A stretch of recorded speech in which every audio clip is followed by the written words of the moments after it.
Hello, everyone. Welcome to Brownish Parenting with Dr. Amita on Ruckus Avenue Radio. This show unveils modern Desi parenting topics and explores the latest research for raising our bicultural children. Today, I want to talk about the internal and external expectations South Asian American parents place on themselves to be a good parent. And that often means that they have to be self-sacrificing once they have their children, and sometimes that can also translate into negative parenting behavior due to that resentment parents can have with their children when they don't behave the way they want them to, or when their children don't do what they want them to do in the future. So, why is it so important to talk about this nature of needing to self-sacrifice once you become a parent? Well, this is important because we know that the motherhood role, which is typically the primary caregiver role, has a set of expectations, especially when it comes to being South Asian American and what it means to be a good mother. And that can translate into being available 24/7. It's really an all-encompassing role where one has to sacrifice, they have to feel pain, they have to be physically and psychologically exhausted. And so basically, if you're not feeling exhausted or tired or miserable, then you're not doing something right as a parent. You could be doing more. So once you become a good parent, you end up then sacrificing your own future for your child. And this can happen in many ways. This can happen with the time, the money, the career sacrifices, with relationships in your life and prioritizing mostly your children. Again, your personal life schedule, the freedom that you had once had, your social life. So, in return, children are often told of the tremendous amount of sacrifice that their parents have had to make for them to live the life that they're living. And so, from a young age, they are sent this messaging that their parents have made lots and lots of sacrifices for them. And so once they become adults, they have to meet their parents' wishes. And they often feel very guilty if they don't meet them. So, due to this narrative, many children do sacrifice their own happiness. And this could lead to many more mental health disorders as they get older and start living a life that they don't wish to live. This also impacts the parent-child relationship because throughout their lives, they have been in this vicious cycle. The child feels sorry and sad about the life that their parents are leading. The parents are starting to feel resentment towards the child for the sacrifices that they feel like they had to make. And then the parents are looking for what can the child give back in return? Also, this doesn't serve the parents to give up all their dreams, wishes, and desires. This does make a parent more miserable instead of being happy. And so then that's going to impact the quality of that parent-child relationship that they have when they're not feeling their best. And so we want to try to be these models for our children to show them that we can make compromises as parents and that it's not always black or white, right? That we can make sure that we can be parents and we can also be happy and we can be fulfilled and we can have fun. An article for New Republic discusses how when children often reveal sacrifices their parents made, they often say things like, "Thank you for giving up your dreams of being a professional singer for me," or "Thank you for working all day and night to help me succeed." And these types of dialogues show us how children have internalized that they were the cause of their parents' suffering. And also that if it wasn't for them, their parents may have been able to pursue these dreams. So I'm not saying that parents shouldn't think about what's best for their children. Parents do often make choices in the best interest of their children, but we don't want to call them sacrifices because that often equates to giving up your own happiness, dreams, and desires. So we want to show our children that we are happy and we don't need to live our lives through them to be happy.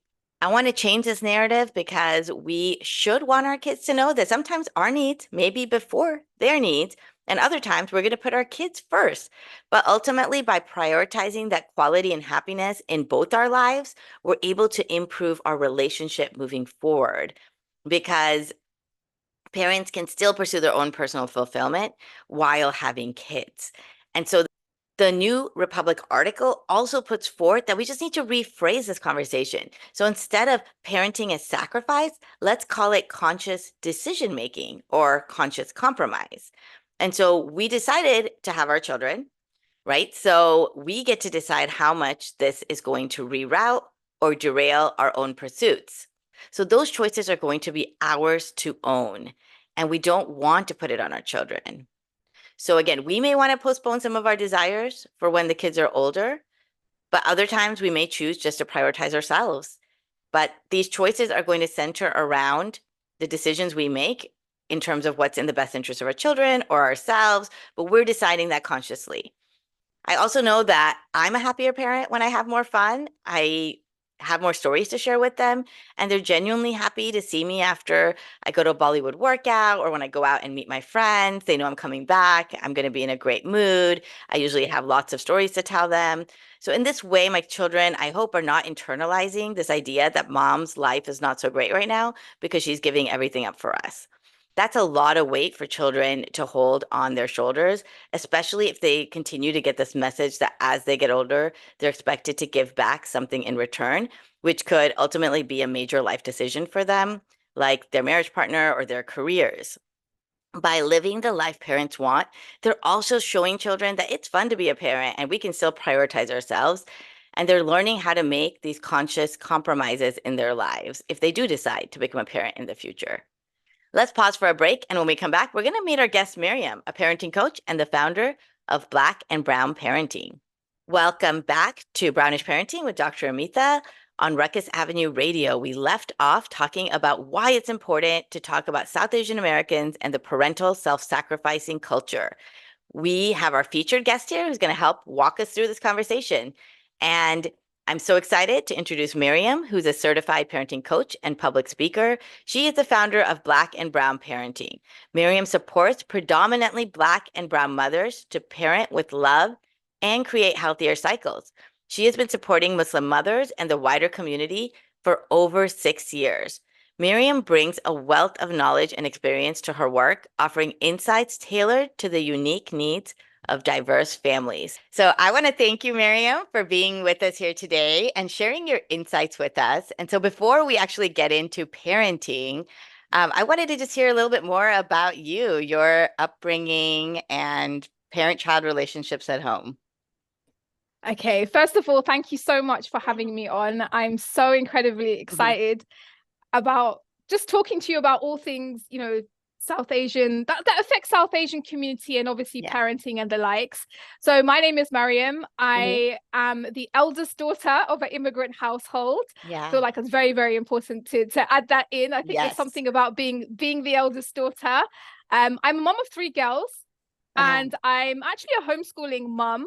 And I'm the founder of Black and Brown Parenting, which is essentially a parenting organization which works with daughters of immigrant parents to really help them to break very typical generational cycles so that they can parent with love.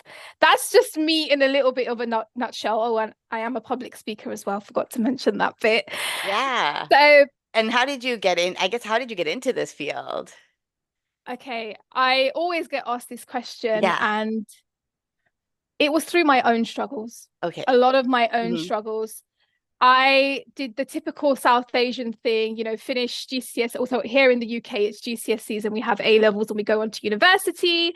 And I did the degree. I did a history degree. Okay. And I studied South Asian and African colonial history, and something that I was so passionate about at the time, still very much am. Yeah. And it's actually why I do the work that I do today.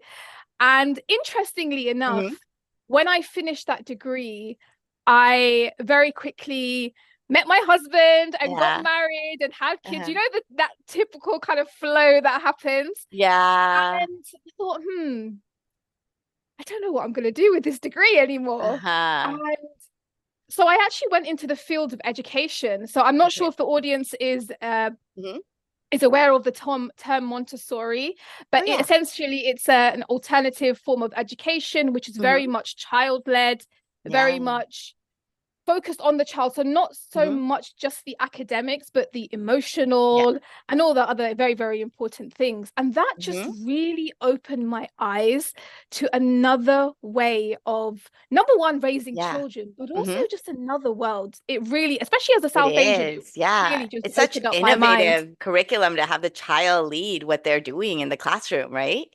Yeah. Absolutely. The power dynamic shifts. Yeah.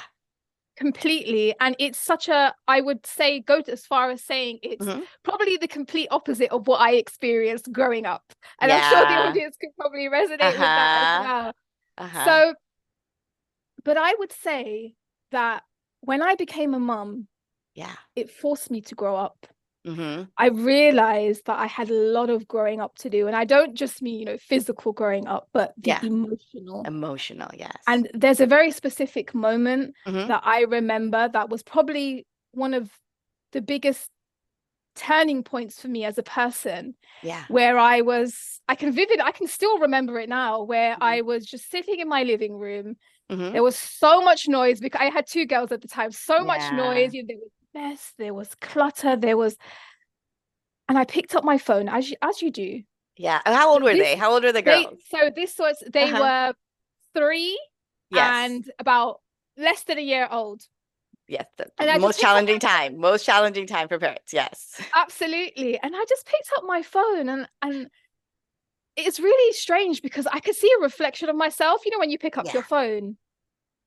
But it wasn't that I didn't recognize myself physically. Yeah. It was just that I didn't recognize who is this? Like who this Hmm. isn't Maryam. Hmm. And it was in that moment that I thought, something's got to change. Yeah. Because I felt like I was destroying myself Hmm. and destroying these beautiful girls that I was blessed with. Yeah. And something just had to change. And that was Hmm. my biggest turning point because I sat there thinking, Maryam, you promised yourself, you knew what you experienced when you grew up as a child, and you promised yourself that you wouldn't, behave or do those things. Hmm. But yet here we are. Yes. And Something's isn't that got to change. interesting how it comes back? You don't realize that when before you're a parent, you think I'll never do these things that my parent Yes. did. But Yes. then when you become a parent, you have the same triggers that they had because that's what you were probably watching your whole life and it's becomes a part of you somehow until you change it, right? Yeah. Absolutely. And I think there's a lot of shame and guilt Yeah. surrounding that. And I stayed stuck in that for a Mm-hmm. long time Mm-hmm. until I realized, well, that shame and guilt is not really helping me. So I've got Yeah. to do something different in order to really turn things around, not just for my children, but also for Yeah. myself as a woman and as a mother. It was a very important time. Mm-hmm. Yeah. You're a parenting coach and you talk about this conscious parenting coach approach. Can you talk a little bit about, is that something you've created and what is that? Okay, so the term conscious parenting is Uh-huh. actually a term which is rooted from Dr. Shifali, who is Okay. also a huge, massive Yes. parenting coach. So she Okay. coined that term. And Uh-huh. when I came across it, it was, again, I was Uh-huh. absolutely mind blown because what the approach actually does is Mhm. it takes the focus off the child's behavior. Not to say, and there's a disclaimer here, it's not to say let the child do whatever they want, but it takes the focus away from the child. It turns the spotlight onto you as a parent.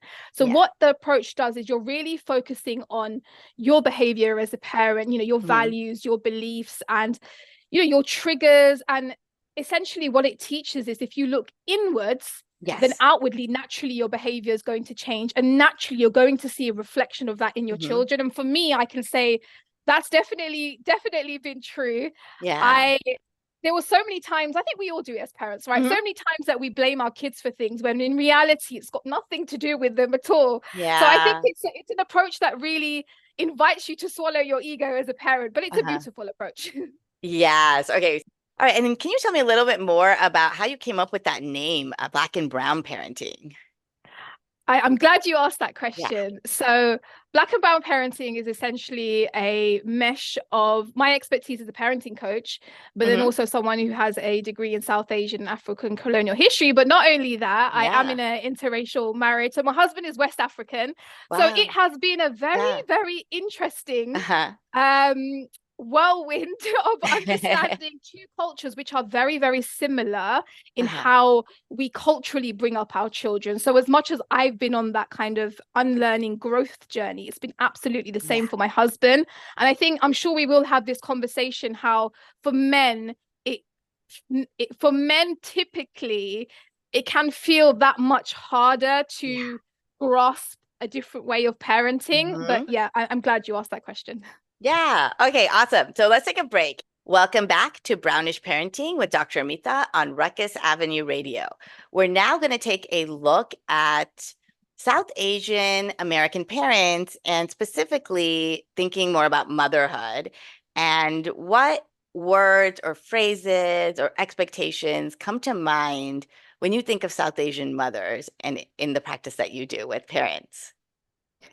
I think, Amita, I was going to say that Yeah, before we begin, I always like to give this disclaimer wherever if I'm publicly speaking, because yeah. I think it's very important that anytime we talk about obviously our parents and our ancestors and our Mm-hmm. grandparents, I always like to say, and I do believe there is a quote, that the flaws that we stand on today, all of South Asians particularly, were the Yeah, ceilings that they smashed for us. So we cannot have this conversation yeah. without bringing that into this we Mm-hmm. cannot have this conversation without making note of the fact that we absolutely do stand on their sacrifices. And whilst there are very, very, very Mm-hmm. negative, especially parenting cycles that Mm-hmm. we are trying to break, it's very much a privilege that Yeah. even you and I, we sit here today and have this conversation of how can we work on our Mm-hmm. self-development as mothers, how can we improve ourselves, when in reality our ancestors did not have the ability to even think about that because their job was survival. And I think the reason why it's important to touch on this is because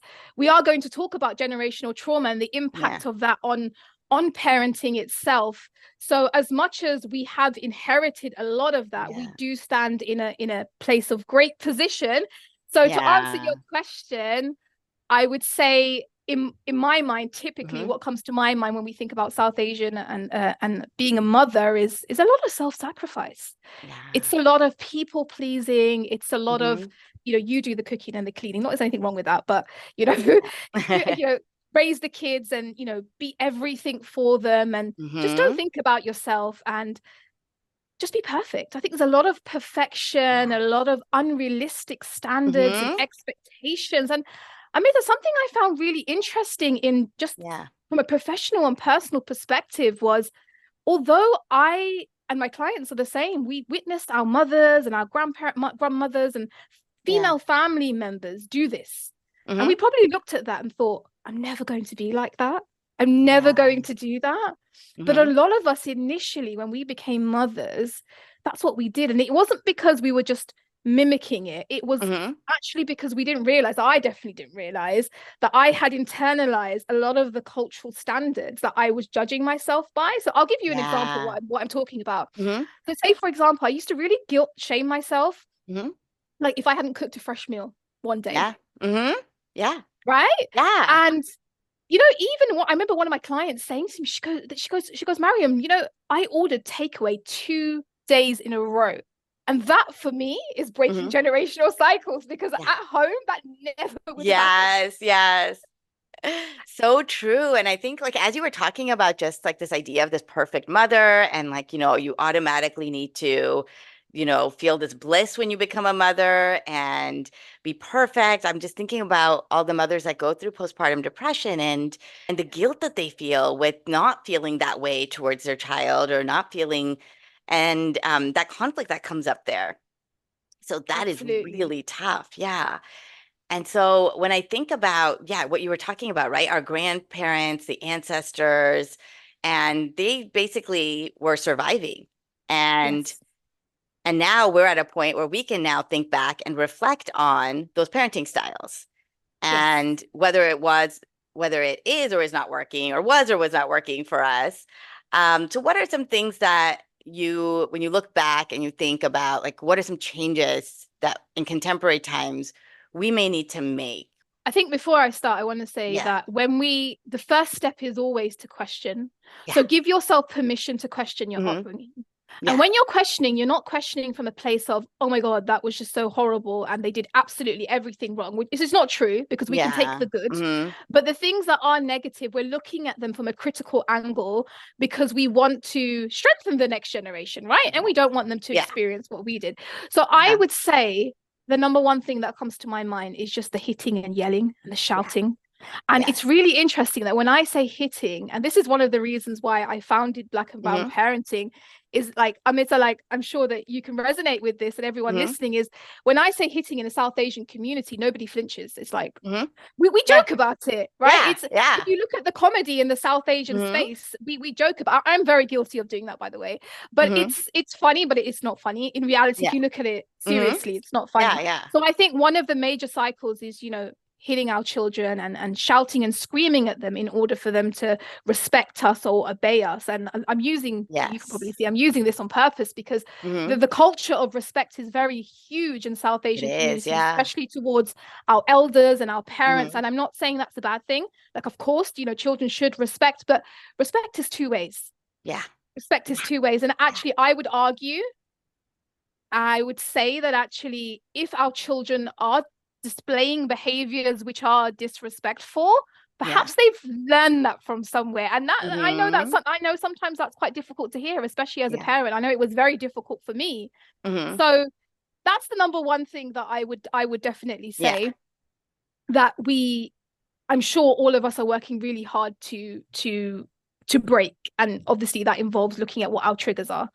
When I think about that, the hitting, the shouting, comparing, criticism, I think that's just the models that we have grown up with. And so I think sometimes that with what gets projected onto our children and learning new ways and knowing that they work. Because a lot of times sometimes I wonder why parents do it sometimes. And I think it's like this projection of themselves. They feel like they own their children and that they can do these things where they wouldn't do it to a friend. They wouldn't do these things to a coworker. Yes.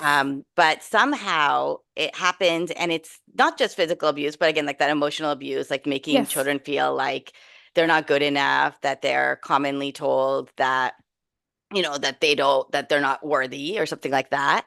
Yeah. Um, I and yeah, yeah, go ahead. I was going to say the when you mentioned obviously the Uh-huh. comparison, I think Hmm. majority of us in the South Asian community grew up being compared to our cousin, our sister, our Yeah, sibling, our friend, the next door totally. neighbor, Uh-huh. absolutely Yeah. everyone. And I rightly so, you said that it isn't just physical, it's also emotional. Uh-huh. I'll call it a spade for a spade. It's abuse, emotional Yeah. abuse, which is the criticism and the comparing. And I would say again, the disclaimer is that it comes from a place of, from a historical perspective, it comes from a place of wanting to keep your children safe Yeah. because it's usually deemed as tough love. I'm sure Yes. we've all Yes. heard that quote before. It's the tough Uh-huh. love, isn't it?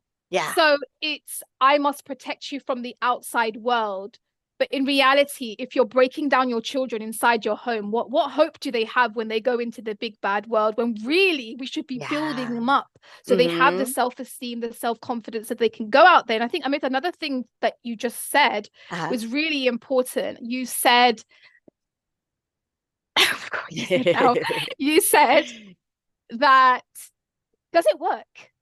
And Yeah. I'm going to say something a little bit controversial here. And I'm going to say that it does work, as in it Yeah. gets your child to stop doing whatever they're doing. It Exactly. gets them to I say stop. the same thing. I say it does work because in the short term, right? It works in the short term. But Absolutely. mhm. But what does it work to achieve?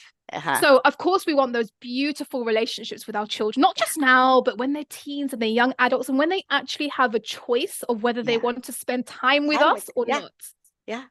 And that's what we're working towards. So if we're parenting for the short term, great, we can use these tactics. But we Mhm. know, as South Asian who are now adult children, we know how we felt. So empathy goes a long way. Yeah. And we know how it's making our children feel. Therefore, I think it's imperative and really, really important to try our utmost best. We're never going to get perfection. We're never going to get it right all the Oh, time. But I yeah. think those specific cycles that we've just spoken about, I think very, very important to try and break. Yeah. And I know like some of your work that I've looked at in the past has looked at this idea of revisiting your younger self and holding space for your younger self. So, as you talked about that critical lens with which to look at your upbringing, would you explain that idea of holding space for your younger self? Okay, I'm going to give a very Mhm. realistic scenario that Yeah. I'm sure most parents will be able to relate to. So sometimes when our children say things to trigger us, or they've done something and their Hmm. behavior is just really frustrating and annoying, And in your head, or you may even verbalize and say this out loud, and you would say, if I ever spoke to my mother like that, or I never got those things when I was young, you should just be grateful. You know, all of those, that chatter in your head, or sometimes I've caught myself saying it before. None of us, and I'm a parenting coach, none of us are perfect. And the reason why I'm pointing on these particular things that I'm saying is because what you've just said there has absolutely nothing, zilch, to do with your child. So when I talk about holding space for the younger version of yourself, essentially what I'm inviting us all to do is to really think about the unmet needs that we still have when you were a child, when you were a teenager. So if you wasn't allowed to express your emotions, which I believe majority of us in the South Asian community growing up, we like, heck, what are emotions? Right? So giving yourself permission to just feel your emotions. Like, I remember the first time I heard that, I was like, what on earth is feeling your emotions? What does that even look like? So something as simple as that, something as simple as allowing yourself to be human. I think for a lot of us growing up in the South Asian community, we were held to such high standards. So a lot of us had to grow up very, very fast. We were very, very mature for our age. And I know, going off on a little bit of a tangent here, but I think for majority of us, academics was the core thing, you know. And I always say, you know, when we think about success for us as South Asians, it's tied to survival. And I want to say this really quickly. And what I mean by that is, again, it's got a historical reason, because for our ancestors who either came to the US or, you know, came to Canada or UK, and they migrated, for them, security and having food over the table and having a roof over your head was absolute priority. Therefore, jobs such as doctors, lawyers, engineers, you know, that typical just go and be a doctor, you know, that's where it comes from, because it's all to do with safety and security. So I think that's a really, really important narrative. But essentially, holding space for your younger self is giving yourself what you didn't receive. So it's not coming from your children, because what I find, and this is from a professional and personal perspective, is when you don't give yourself those things, you will take it back from your children. I know that sounds really insane, but let me just explain what I mean by that. What I mean by that is, if you do not have your own self-worth, if you are not fulfilled with your own life, especially as a mother, then you will take that from your children. Now, what that may look like is you'll need them to behave a certain way for you, because that then connects to your self-worth. You'll need them to achieve certain things, that they have to become that doctor, because then you feel like a good mum. You know, their behavior has to be tip-top, because then you feel like a good mum. And essentially, what I'm inviting us to all really think about is, our self-worth should not be connected to our children. The way that they behave and the things that they achieve, that's theirs. And of course, we're allowed to be, but it's not connected to who we are. It's not a reflection of us. And the minute you give yourself permission and really internalize and accept that, I think this is what you said, Amita, that they are their own people.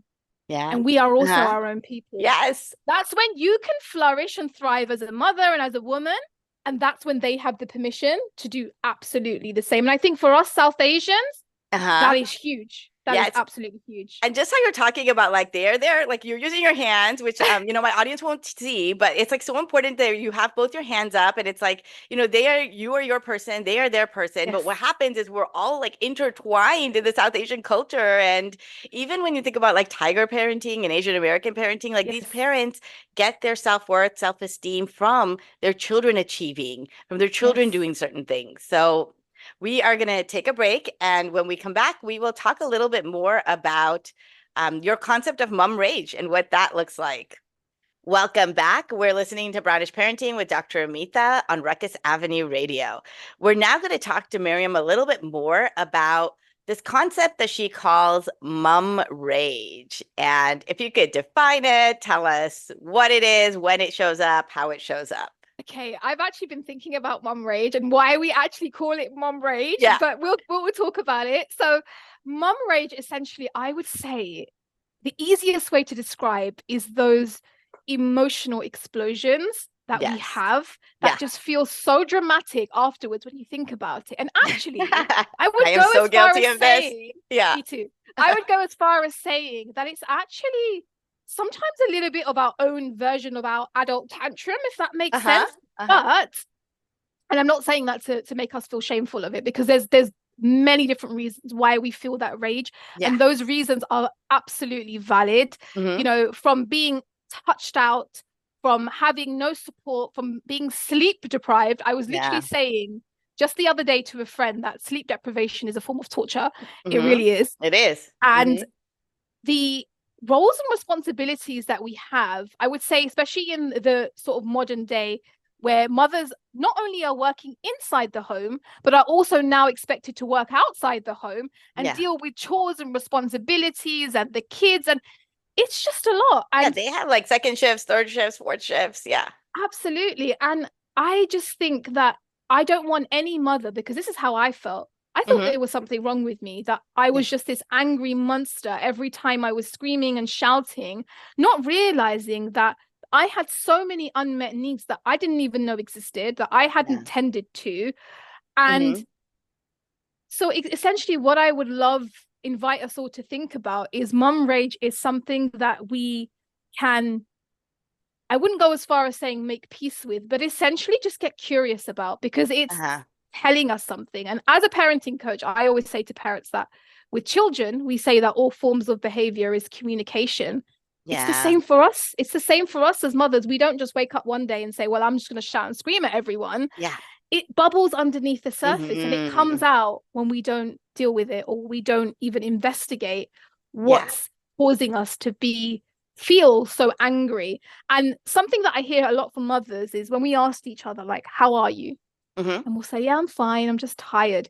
It's that umbrella Yeah. term of just being It tired, which is. actually doesn't mean just tired. It just means Yeah. so many other things underneath. And I think for anybody listening, I just want to really hold space for, if you are in that position, you're going through that, all of us Mm-hmm. do, that you're not this scary, horrible person, Yeah. actually. You're just someone who hasn't tended to your needs in a long time. Exactly. And so you would say, like, be curious about that. That term, like, I'm just tired. Like, what exactly does that look like, and what does that mean to you? And is there anything else you would say for individual experiencing mom rage for how to figure out what their needs are? Like, The very first thing mhm. I would say is, and I'm not going to go to the itty bitty things because I feel Yeah, like a lot of the time we do, but sometimes we haven't even met our basic needs. yeah, When was the last time you actually ate a proper, nutritious meal and not just yeah, your kids' leftovers? When was the yeah. last time are you Mhm. drinking enough water? Are you moving your body enough? I'm not saying go and Yeah, do a whole exercise routine, but have you just breathed in some yeah, fresh air, or been out? I know the UK doesn't get much sun, but when it does come out, and uh-huh. just go for a brisk walk. And for the mothers, that I like to coin the term seasons of motherhood, because we Okay. all have seasons. So if you've got young children and you've got like let's say a newborn and a toddler, or if you've got a mix, you have different seasons of motherhood. And That's for true. those of you who are in the younger years, Hmm. sometimes those seasons look like just surviving. So it just Yeah, means making sure yeah. you've eaten, Hmm. the children are fed, they're happy, they're sleeping, and it's the same for yourself as well. The Yeah. other thing I would say, which doesn't commonly get talking about with mom Hmm. rage, is, and this is something that I find myself and my clients experienced, is when we think about mum rage, it's not just the behaviors that we need to look at, it's also from a holistic perspective. So Okay. when was the last time you actually checked, your vitamin levels, for example? I know from experience that when you've got low iron and low vitamin D, that's a recipe for absolute disaster. Yeah. So it's Hmm. a lot of things to think about, but also I would also look at, we just said, Amita, that we say we're Hmm. tired, Hmm. but are we resentful? Do Yeah. we do we hold a lot of resentment for something, Yeah. or are we feeling guilty, or are we holding ourselves to certain standards, or are we giving ourselves false expectations, which we've seen our mothers do, for example? So are Uh-huh. you holding yourself to a standard that I have to cook a fresh meal every single day, no matter what happens, otherwise I'm a failure? And I know Yeah. saying that out loud sounds absolutely crazy, but Hmm. essentially, if you've not looked internally, you could be holding yourself to that standard. It's And true. when you Yeah. look around at your house, I'm Hmm. guilty of this. I used to do this, Yeah. by the way, especially when the kids were young. Yeah. I would look around at the house and I would think, oh my God, what would happen if like someone just like randomly came Game over? I over. remember my Yeah. mum used to do that all the time. And I just thought, well, no, Maryam, your house is going to look like children live in it, and that's Yeah. okay. So why are Yeah. you holding yourself to a standard which is just unrealistic?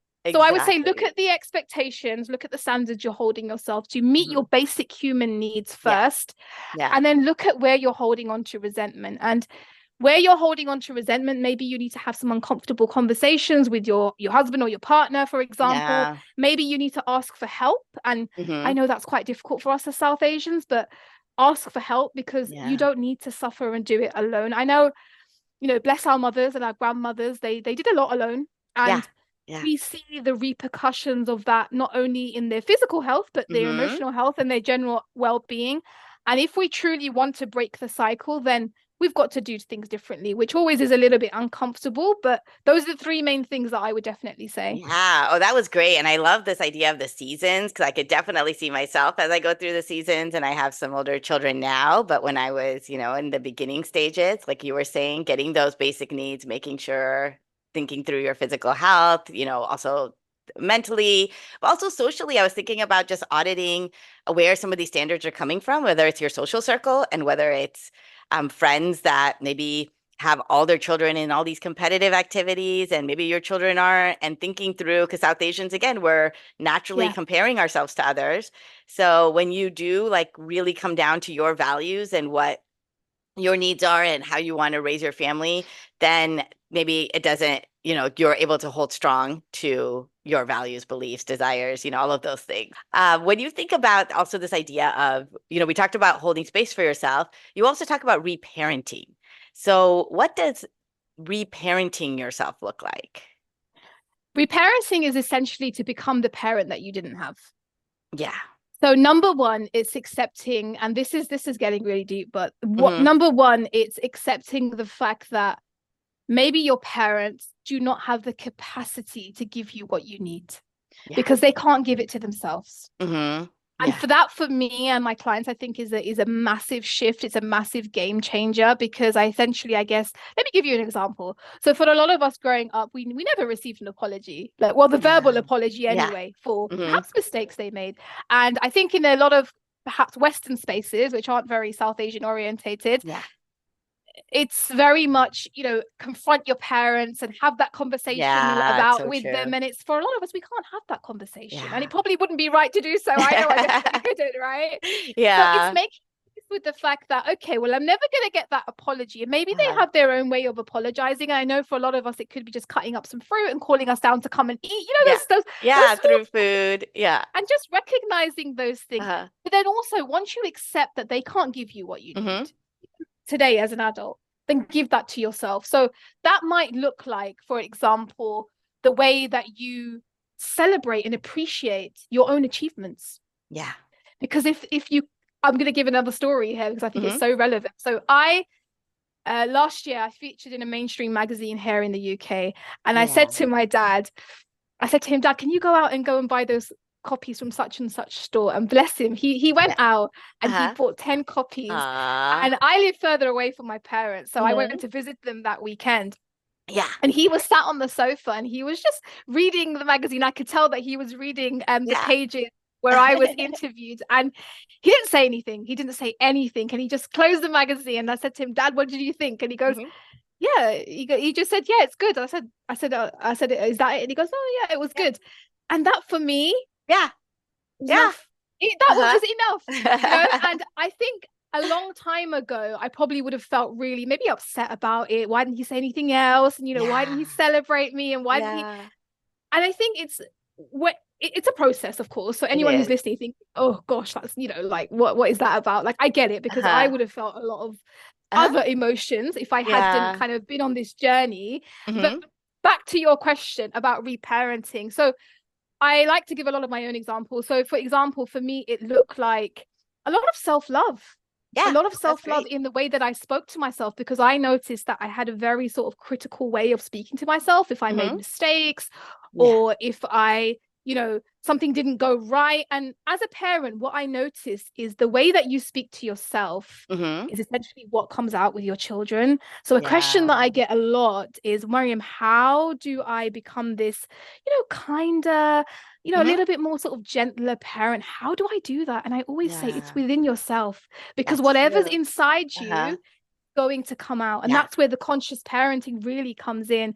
Another thing is I had to learn self-discipline. So reparenting comes underneath this. So sometimes I would, I don't feel like doing that today. I'm just not going to do it. So I would self-sabotage. So actually reparenting was myself was, today you are an adult, Maryam. You're no longer a child. And actually no one's coming to save you. So speaking to yourself kindly, you know that you've got to do this, and once you've done it, you can celebrate yourself and whatever. So for example, for me right now, what I'm talking about is going on daily walks. So I'm trying to get on my fitness level a little bit. So for me, that's what it looks like for me at the moment. But it's essentially becoming the parent that you never had. So once you start recognizing what your unmet needs are, so you wasn't allowed to voice your opinion, so reparenting would look like perhaps looking at the areas of your life and look at where are you not using your voice, where are you not expressing your needs, perhaps where you need to. That could be with a partner, it could be with a husband, it could be with family. Where are you not placing boundaries where you need to, for example? And this is a little bit controversial, but I as a South Asian particularly, but I would say that for me, I'm not going to pick up my phone after 10 o'clock. And unless it's an emergency, God forbid, I'm not picking it up, because for me as an eldest daughter, even though I no longer live in that home with my parents anymore, if anything kicks off, my phone is ringing, and I'm like, I'm not doing it. Wait till tomorrow. Totally understand. I am also an eldest daughter and totally understand where you're coming from, and love how this went full circle to this idea of reparenting. And just because, again, the way we were raised, you may have a stronger inner critic than you have as an inner nurturer and an ally within you, right? Yes. And so thinking through that self-love, being self-compassionate. I love when you were talking about that. I thought you were going to say you went out and celebrated, like, you went to a nice dinner, you got a massage, but that's something I've been doing, right? Like thinking through, like, if something great happens to me, I'm like, you know what? I'm going to go celebrate. I'm going to go do this, because a lot of times South Asian Americans just don't. We're like, all right, let's just move on. What's the next thing? Yeah. That's Amita, that I love that you said that, because I label myself as a high achiever. And I think majority of us are as South Asians. So what I actually noticed myself doing, that was a pattern that I caught within myself. So if it was, I've spoken on this stage and I've done this now, I've done, what's the next thing? And I noticed that it was like a high, it was like a buzz. And what's the next thing? So what I've started doing now is exactly what you mentioned, is when I have an achievement and I've met it, I love going out with friends. I just need any excuse, to be fair. I need any excuse. But I've started doing that, where I've really made a big ordeal for it myself. And of course, like my nuclear family, we all celebrate together as well. But I love that you mentioned that, because I really feel like it is a pattern where a lot of us as South Asians, what we've done is we've tied our self-worth to productivity and, our achievements, when actually we are worthy without them. And again, that's something that it's a process to learn. It is. It's such a process. All right, we're going to take a break. And when we come back, we will talk a little bit more about just some final thoughts on what parents can think more about to navigate this process. Welcome back to Brownish Parenting. We're at the end here with Maryam. And I wanted to just end with thinking about this idea of the self-sacrificing culture, and if parents wanted to start prioritizing themselves. Again, in the beginning, this can be very uncomfortable, because change often is, and you may feel, right? Like they may feel guilty. I know I definitely did when my children were like, oh, you're going out with your friends tonight? What are we going to do? And, feeling selfish, feeling indulgent. What are some things that might help as parents are starting this process? Because now my children are on board, but in the beginning it was tough. Yeah.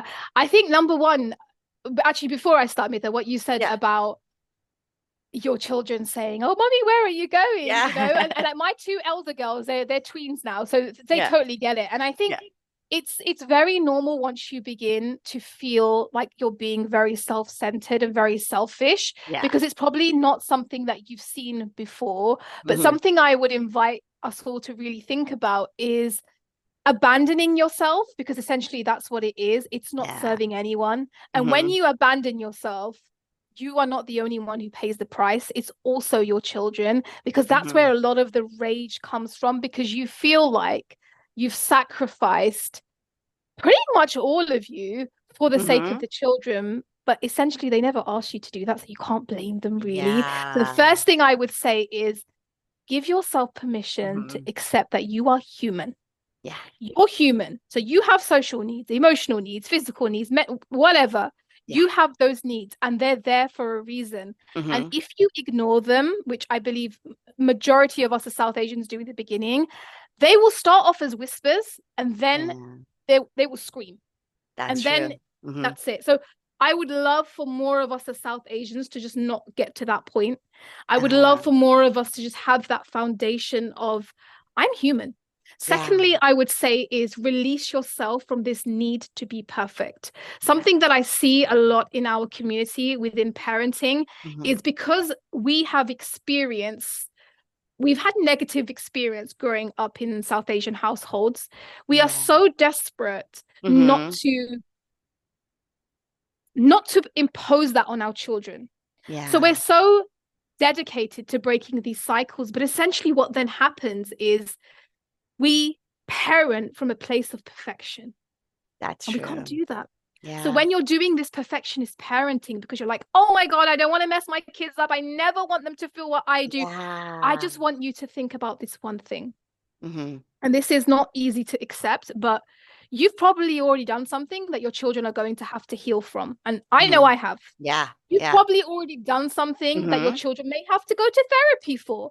And Yeah. that's okay because you Hmm. are a parent who will, number one, apologize. Number Yeah. two, take accountability for the mistakes Hmm. that you have made. And you'll probably pay for them to go to therapy. And that's healthy. And Yes. that's Yeah. absolutely okay. So know that you will make mistakes. You Uh-huh. have made mistakes. There is no perfection. So let's not Yeah. beat ourselves up with trying to get there. And I think the third thing I would say is really investigate and get curious about the expectations that you are putting on yourself. Hmm. And then I think the last thing, I know I said third, the last thing I would say is you are allowed to be a whole person as a mother. Yeah. So ask yourself this question. I had to ask myself this Hmm. question many, many years ago. Yeah. So Maryam, you're a mom, Hmm. you're a wife, Yeah. you're a daughter, you're a sister, you're a cousin, fine. But who are you? Who are you really? If I Yeah. take the titles away, Hmm. who are you at your core? And that's a Yeah. really scary It question is a sometimes scary because question. I couldn't answer that. If you had asked Hmm. me, honestly, Amita, if you asked me this Hmm. question 6 years ago, I would have been blank because I can tell you all of my titles and what I do, and Exactly. Uh-huh. but I couldn't tell you who I was at my core. And I would invite everyone listening to get excited because I do feel like Hmm. motherhood brings you that invitation, which is a little bit Yeah. scary, but to Yeah. really discover who you are and to Hmm. grow alongside your children. Remember, you're human in this journey, and so are they, and you're growing Yeah. alongside them. And that's it. That Yeah. those are the things that I would Oh, definitely I say. love it. That really will help is this conversation that we had from the beginning of thinking about your younger self, who you were Yes, then, thinking about how you want to reparent yourself, and then thinking about who you are today, yes, minus all the titles and the things that, you absolutely. typically go for. Yes. Wow. So the last thing I want to ask you is what else are you seeing in the field with South Asian Americans and their families? I would say there's a lot of growth, which is so Mhm. beautiful to see. There's a lot of growth, there's a lot of change. So I'm a millennial parent, and Uh-huh. there's so much growth. It's absolutely amazing. So the things that were taboo within our South Asian communities, such Yeah. as sex and periods, where we're talking about it now, which is Yeah, so we lovely, are. so amazing to see. And I think Uh-huh. as a mom of girls, like it's so amazing, girls Uh-huh. especially, but of Yeah. course boys as well. It's amazing. Yeah. We're investigating gender roles now. We're Hmm. really getting deep into that. Yeah. Um, who is it really the woman's job to do that? And can men actually be active fathers and take actually there's so much Yes. that I could say on that topic, but and another thing that I've seen a lot is the topic of colorism, which I think is Uh-huh. amazing that we're talking Yeah. about these Yeah. things.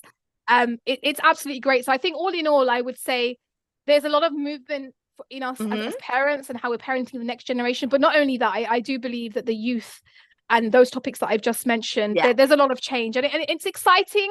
And Yeah. I do understand, from just to bring in kind of the perspectives of perhaps the elders and the Uh-huh. grandparents, and we're not we are not here to disregard absolutely everything, because they have taught us so many beautiful traditions, Hmm. and to do with not just language and food and culture. We all have there's so many beautiful traditions in the South Asian culture, and Yeah. I never Yeah. ever want it to come across as we just bash our culture, because it's not. Hmm. No. It's Yeah. just that we're taking the good, and Yeah. we're leaving the unhealthy that we don't want to bring forward with us. And within that is the element of respecting your Mhm. elders and your ancestors. And yeah, that's what I would say. Yeah, yeah, we're moving forward from what they've started, right? That, Yeah, yeah. they've created, and we're trying to just branch it forward. Where can people find you if they want to keep this conversation going and connect with you? Absolutely. So I'm mainly on Instagram, which is at Black and Brown Parenting, but I'm on Okay. TikTok and Facebook and what have you. So yeah, at Black and Brown Parenting.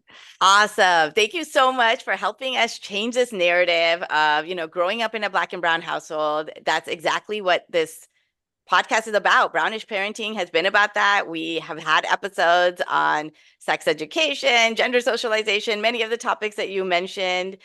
So thank you for all the work that you're doing in the community.